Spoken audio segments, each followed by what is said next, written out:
kabajamtoota daawwattoota keenya nagaa waaqayyoo bakka jirtu hundumatti isiniif haa ta'u jenna. Kun TV sagantaa Maadii Maatiiti.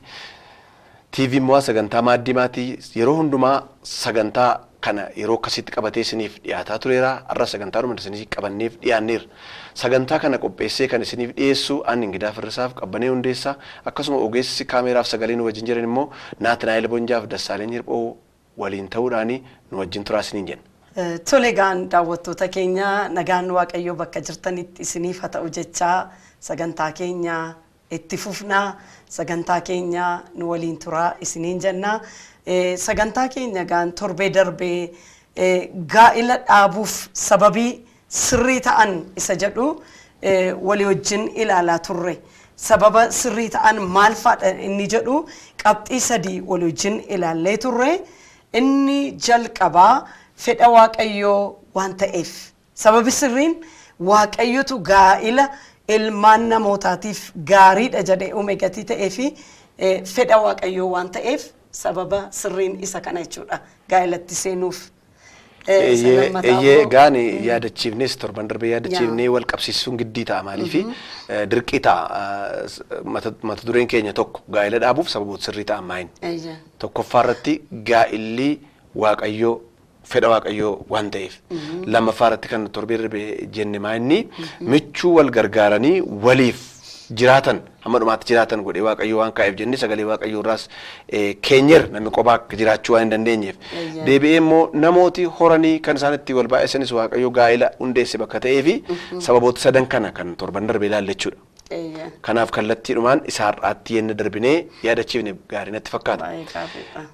Egaan sababiin waaqayyoo gaa'ila uumeef yoo inni immoo dargaggooti beekanii irratti xiyyeeffatanii dhufan sababii sirrii inni afuraffaa maa inni waliif eebba walii ta'uuni karaa fedha wal quunnamtii saalaas dabalatee hafuuraas dabalatee miiras dabalatee jireenyas dabalatee waliif eebba akka waliif ta'anidha. Amen. Kanaaf kan waaqayyoo gaa'ila uumee fi akeeki sirriin dargaggooti beekuu qabanis isa kana jechuudha. Kanaaf kan irratti yaada keenya calaqqisiifne gaarii natti fakkaata. Egaa akkuma ati jette gaanii kutaa macaafa qulqulluu keessaallee iddoo adda addaatiin arganna seera uumamaa boqonnaa 24:67 irratti akkasumas lallaba boqonnaa 4 lakkoofsa 9-11 hin arganna jechuudha.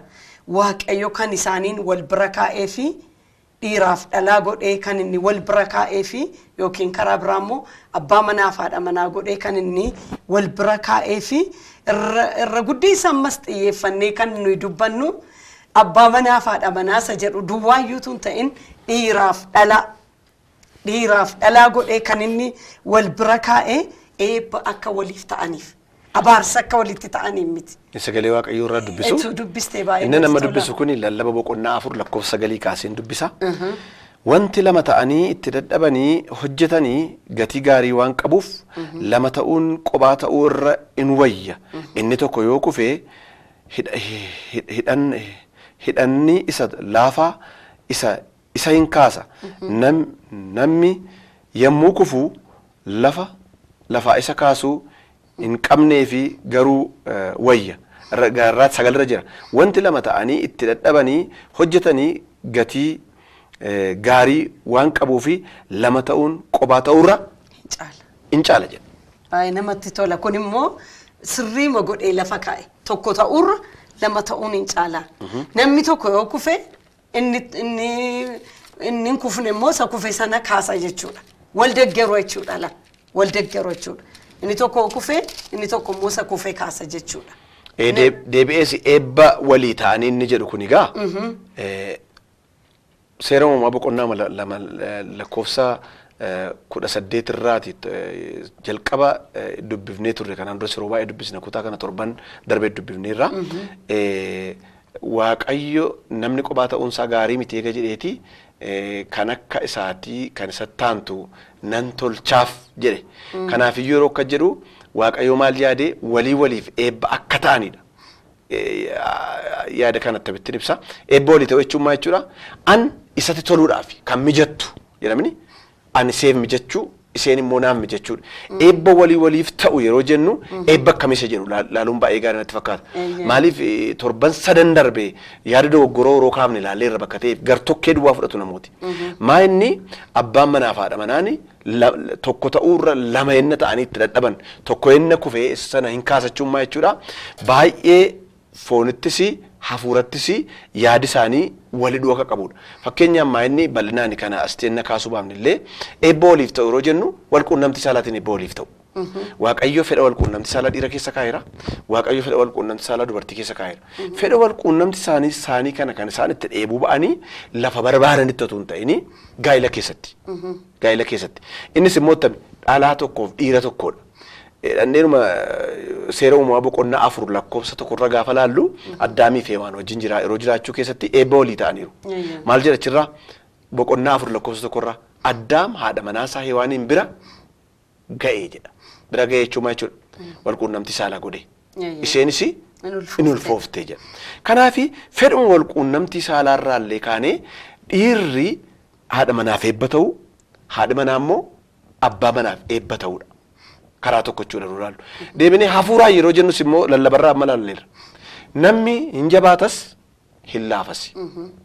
Ati jireenya hafuuraa kootiif anaaf deeggara kooti. Jireenya hafuuraa keetiif ani immoo siif deeggara keeti. Yoon dadhabe kadhadhu kan naan jedhu, dubbifadhu kan naan jedhu, jabaadhu kan naan jedhu, kan naaf kadhatu, kan waliif kadhatanidha hafuuraan illee na laalle. Lachuun isaanii walirraa fayyadamu yeroo jennu walquunnamtii saalaa duwwaa miti hafuuraan illee walirraa fayyadamu. Maaliif lama ta'anii kan jabaatan, lama ta'anii fuula Waaqayyoo kan barbaadan, inni tokko yoo laafes tokko salaafe sana deeggaree kan kaasu, inni tokko yoo mudhukkii keessaa inni tokko jabaadhu Waaqayyoo jira jedhee kan harka wal qabudha jechuudha. Kanaaf eebba waliif ta'u yeroo jennu kana bal'isnee kalaalluun barbaadeen. Gooftaan si haa eebbisu gaa jetteetta. Akkuma tamma jette fedha walquunnamtii saalaa dhiira keessas dhalaa keessas kan kaa'e Waaqayyoodha. Akkuma tamma jette sirriidha. Al tokko tokko immoo yaada dogoggoraatu jira. Yaada dogoggoraa kana dargaggootii akka isaan hubatan hin barbaadan asirratti Waaqayyoo toona keessa kaa'ee jennee akka barbaannetti lafa barbaannetti yeroo malee yaada Waaqayyoo malee gaa'ilaa alatti fedha walquunnamtii saalaa ba'uun cubbuudha.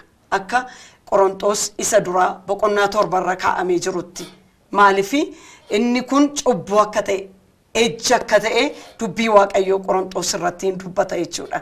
Waaqatoo fedha kana na keessa kaa'e akka warri biyya lafaa jedhan warra Waaqayyoon hin beekne akka jedhan Waaqayyotu uumamaan waan nama keessa taa'eef gatii ta'eefi uumamaan waan Waaqayyoo nama keessa kaa'e gatii ta'eefi akka barbaannetti yeroo barbaannetti yeroo miirri keenya fedhi keenya ka'utti sa'atii barbaannetti raawwachuu hin dandeenye jedhu warra Waaqayyoon hin beekne. Nummoo wangeelli kanan jedhu kun bultii eebba kana gaa'ila keessatti laxxanii argattu.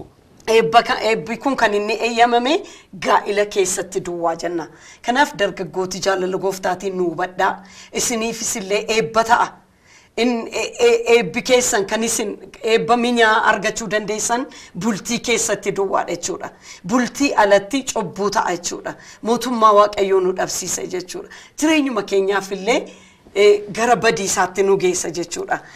Isa kanan itti dabaluu barbaade gara biraan immoo hafuura keessatti illee wal jajjabeessutti. Inni tokko yoo kufe inni tokko isa tokko hin kaasa jette. Akkuma kana immoo namni foon uffate hin dogoggora. An dogoggoruu hin danda'a, ati dogoggoruu dandeessa jechuudha. Yeroo kana wal bira taa'uun keenya illee yeroo itti dogoggortu inni kun sirrii mitedhee sin sirreessa jechuudha. Ati immoo qabbanee kun sirrii mitettee na sirreessa. Wal sirreessaa. Innis waliif eebba ta'u jechuudha. Kun eebba tokko jechuudha. Dogoggorarraa wal eegaa walii wajjin jiraachuun iyyuu eebba tokko jechuudha. Inni gara biraan immoo miira ofiillee an gadduu nan danda'a. Ati gadduu dandeessa jechuudha. Yeroo inni tokko gadduu inni tokko immoo jajjabeessa jechuudha. Gaddi keenya kan walii keenyaa ta'a jechuudha.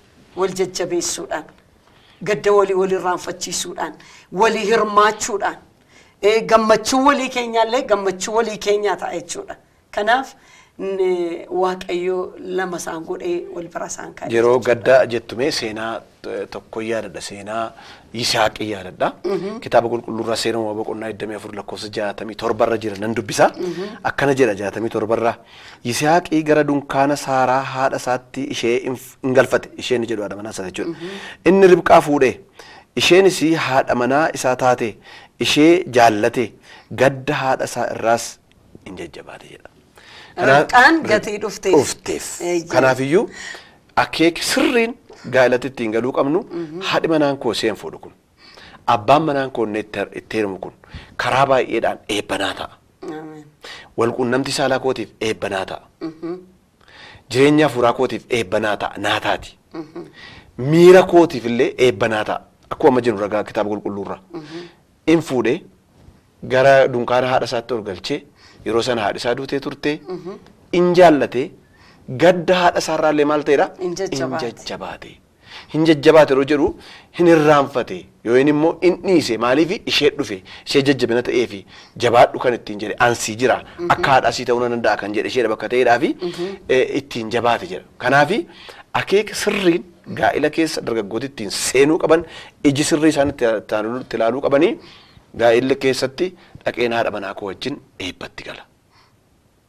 Miiraan nan eebbifama hafuuraan nan eebbifama yoo inni immoo yaada koo gadde na deeggaruu dandeessi hafuura koo gadi bu'e naa kaasuu dandeessi garrachuutti danda'a inni jedhee gara sanatti yaaduun fedhuma walquunnamti saalaa akkati jettellee waaqayyoo kana itti keessatti eebba kana keessatti dhaqanii irraa hirmaatanii kana keessatti jechuudha waaqayyoof galanni guddaan haa ta'u. Ameen.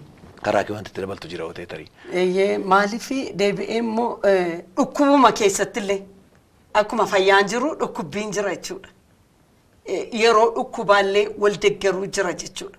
Kanattillee eebba walii ta'u wal gargaaruun ni jedhamu. Dhukkuba keessattis yeroo waldaa kiristaanaa dura dhaabbatanii waadaa seenanii hamma du'aatti akka ta'e dhukkubattis fayyaattis argachuuttis dhabuuttis wanti paasteroota yookiin lubootii waadaa gashisiisan jira jechuudha. Kanaaf dhukkubuma keessattillee wal deeggaruudhaan eebba waliif ta'uun jira jechuudha. Ameen.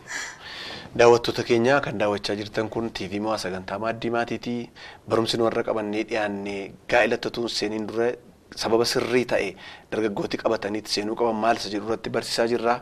Isin amma xumura sagantaa keenyatti ammas nu wajjin turaa isiniin jenna.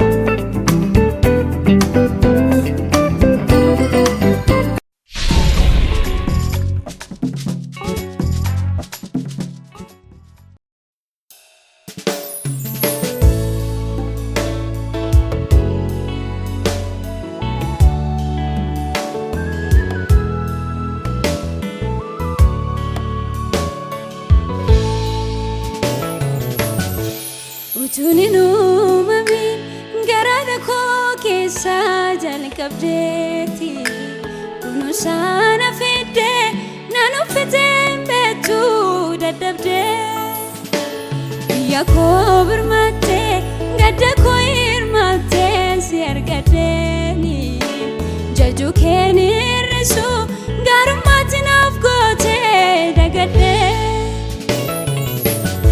otoni nu garada ko kesa jal kabdeeti kun sana fide nanu fide bektu dadabde ya ko birmate gadda ko irmate si argadeni jaju keni risu garumati nafgote dagade kanafani galata fide dufera durake kata jaba gargara manama injiru makite kanafani galata fide dufera durake kata jaba gargara manama injiru makite golgana afte manke namijatin erke barunke golgana afte manke namijatin erke barunke injiru itenke injiru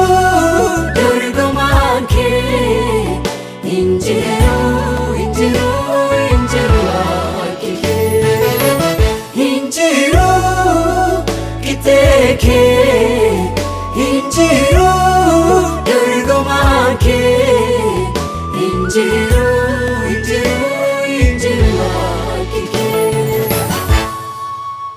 jechoonni gurgulameef guddummaa kee hin ibsu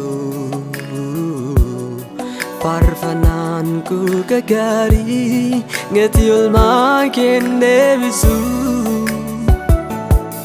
natti tolee boqonnaan nagaan fannoo kee jalaa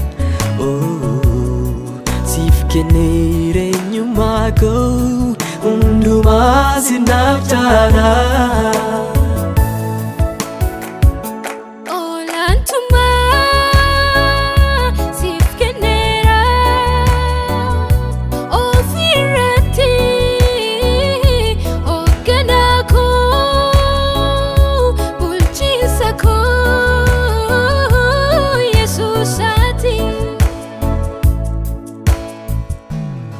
jechoonni kukkulamee guddummaa kee hin ibsu faarfannaan koo gaarii gatii oolmaa kee hin deebisu natti tolee boqonnaa nagaan fannoo kee jalaa siif kennee eenyummaa koo hundumaa sinaa jaalaa olaantummaa siif kenneera ofirratti hoogganaa koo bulchiinsa koo yesuusaati olaantummaa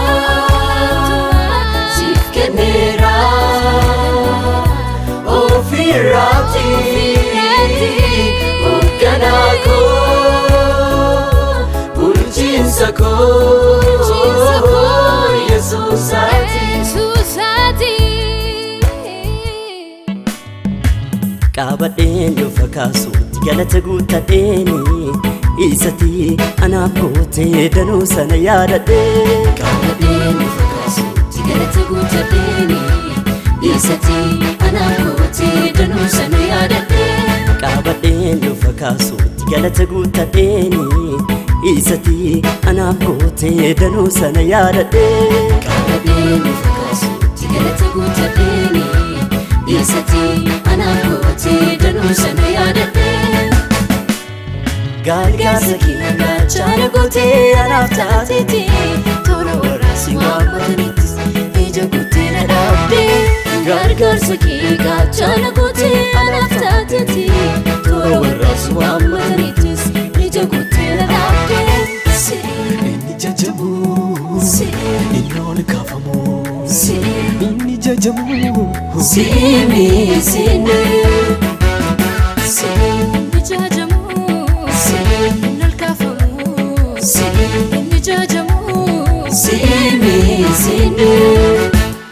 jajami jajamaku nol kabami abbaan maako jajami jajamaku nol kabami abbaan maako jajami jajamaku nol kabami abbaan maako jajami jajamaku nol kabami abbaan maako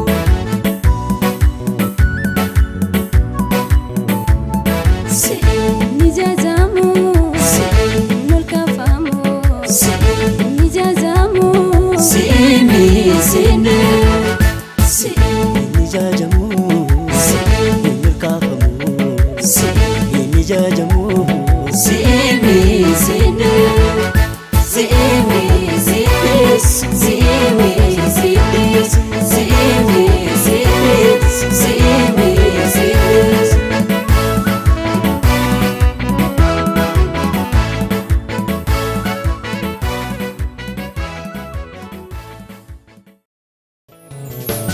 Injiru iteke Injiru dorgomaan kee Injiru Injiru akike Injiru kee injiru dorgomaa kee injiru waaqi kee.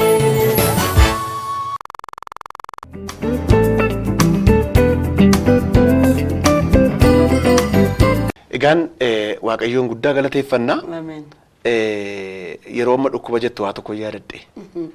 Mana barumsaa yeroo ture tokkotti hiriyaan keenya tokko baay'ee dhukkuba akkuma tasaa ta'ee dhukkubisaa kun nama bira taa'ee kunuunsu barbaada. Nu kilaasii seennaa dormiitti isa dhiifnee achii gaanii yeroo dhufnu sunu dhukkuba baay'ee yaanna turre. In fuune bakka ta'eef fuudhuu qaba jennee yaanna turre kanaan dura yaada kana sitti himeen ture yeroo manatti illee.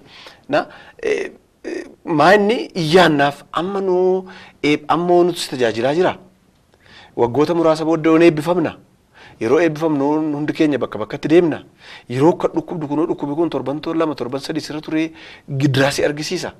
Kanaafi maaliif hin fuutu jennee baay'eetu gidirsina turre.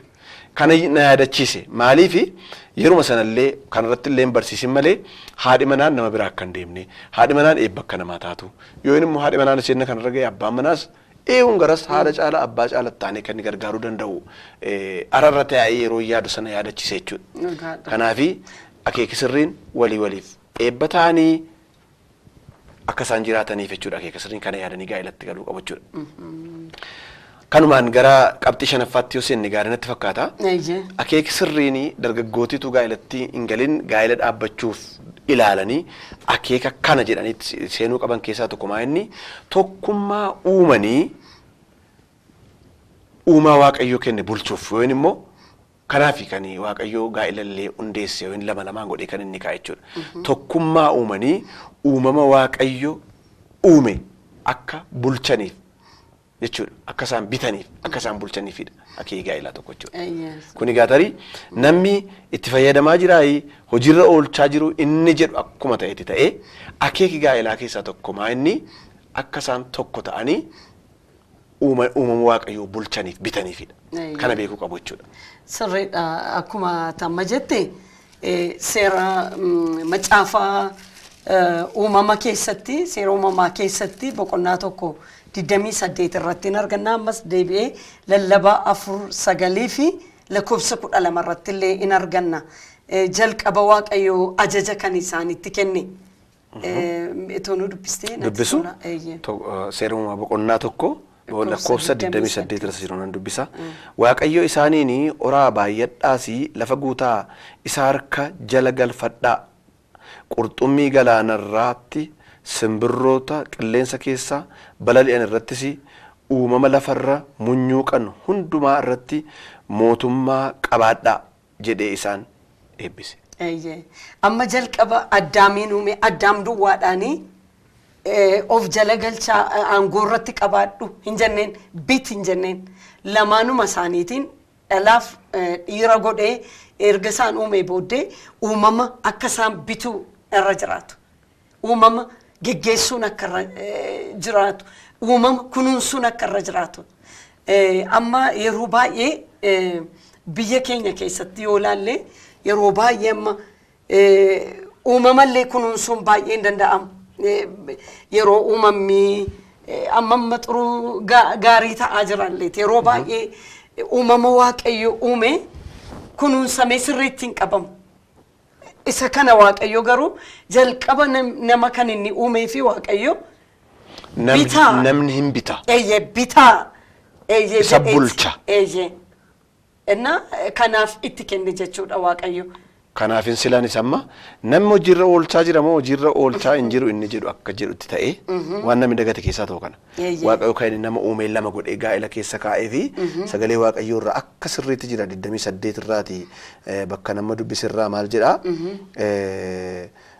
eessarraa ka'a lafa guutaa isa harka jala galfadhaa lafa eessarraa ka'a qurxummii galaana irratti simbirroota qilleensa keessaa balali'anii fi munyuuqaa lafarraa hunda irratti mootummaa qabaadhaa bitaa jedhe bitaa liid godhaa geggeessaa bulchaadha yeroo akka jedhu Addaam duwwaan miti akkasuma jette yeroo akka jedhu Heewaan duwwaan miti bitaa bulchaa inni jedhu lamaan isaaniitiin.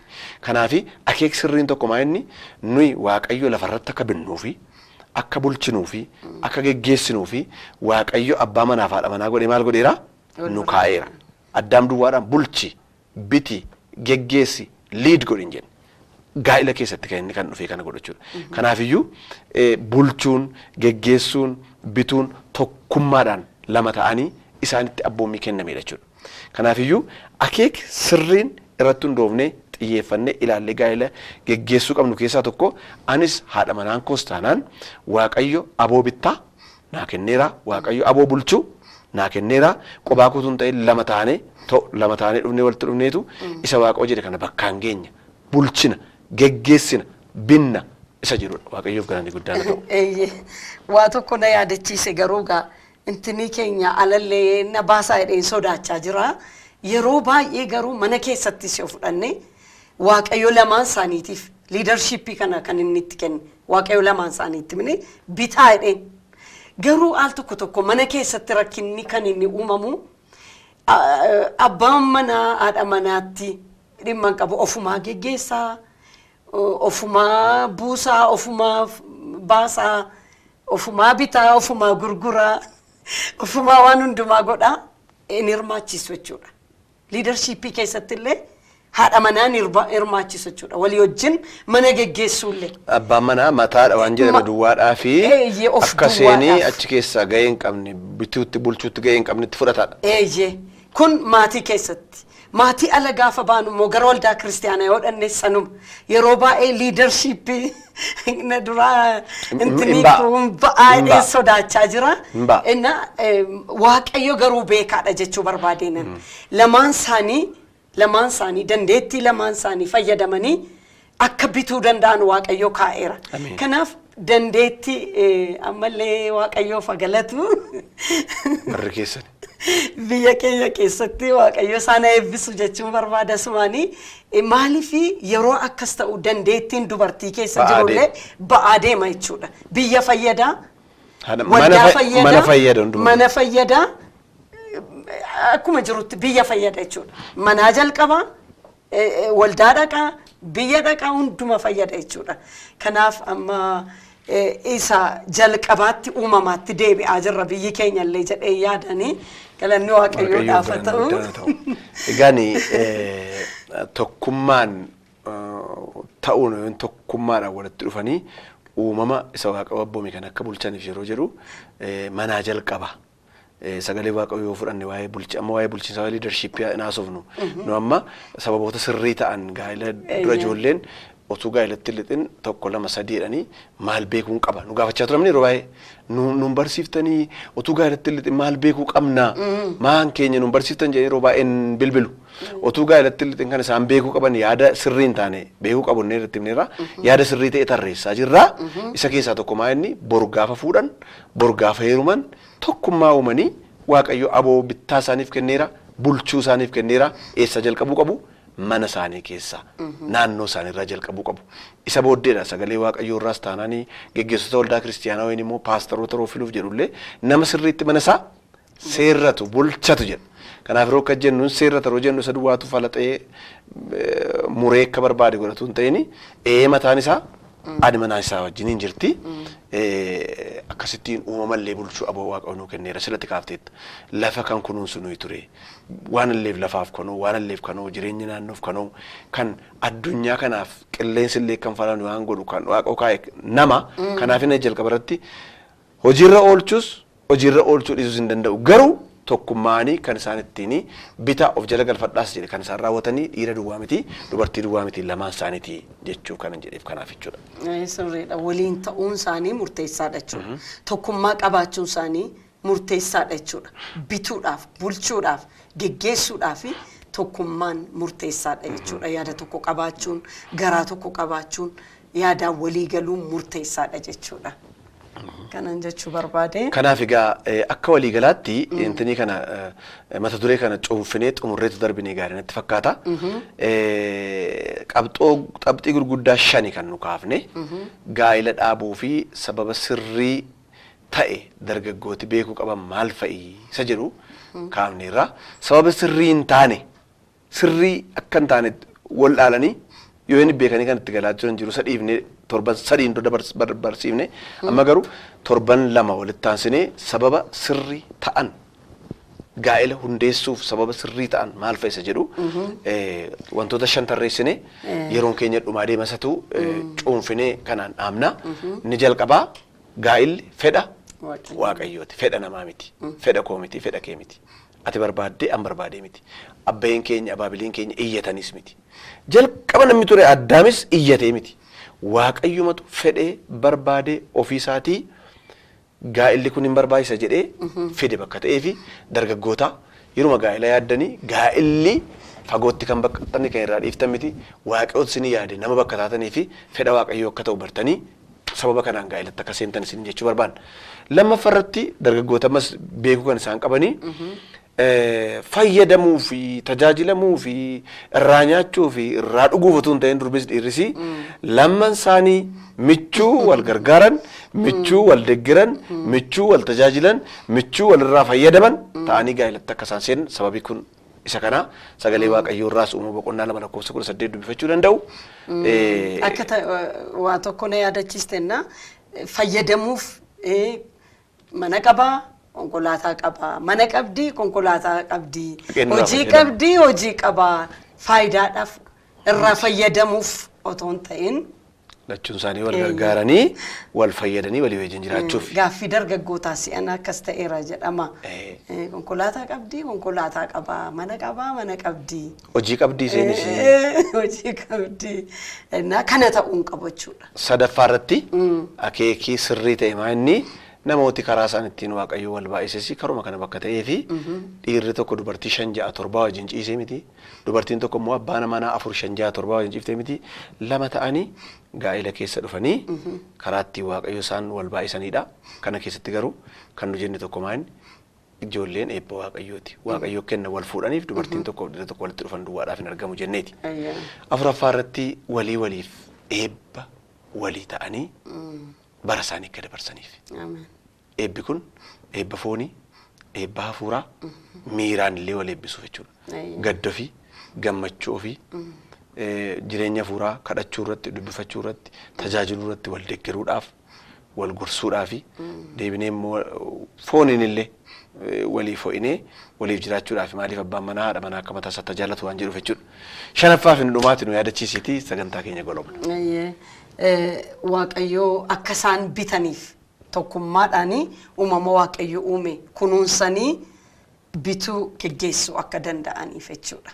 Kanaaf egaa dargaggoota sagantaa keenya torban lama walitti aansaa irratti sababoota gaa'ela nama dhaabsuuf sirrii ta'an 5 tarreessine akka irraa baay'ee fayyadamtanis namannaa waaqayyoo dubbii isa dhageenya kana nuuf eebbisu kitaaba keenya immoo dimimmisa ibsuu jedhu karaa adda addaatiin ammayyuu karaa mana kitaabaa warra wangeelaa makkaanessittiinis rabsaa jirra dhuunfaanis nu quunnamuu dandeessu irra caala isa barsiifde kana gadi qotamee bifa baay'ee seenessamee barreeffamee bakka ta'e irraa argachuu dandeessu niin jenna sagantaa keenyatti nu golobdee gaarii natti fakkaata. Tolegaan daawwattoota keenya sagantaa keenyatti guddaa akka gammaddan abdachaa sagantaa guyyaa irraa asumarratti yeroo xumurru sagantaa kana aniif ingidaan waliin ta'uudhaan akkasumas immoo ogeessa kaameraaf ogeessa sagalee Dassaalenyiif naatii wajjin ta'uudhaan nagaatti isiniin jenna torbee hamma deebinee wal arginutti nagaa waaqayyootti tura.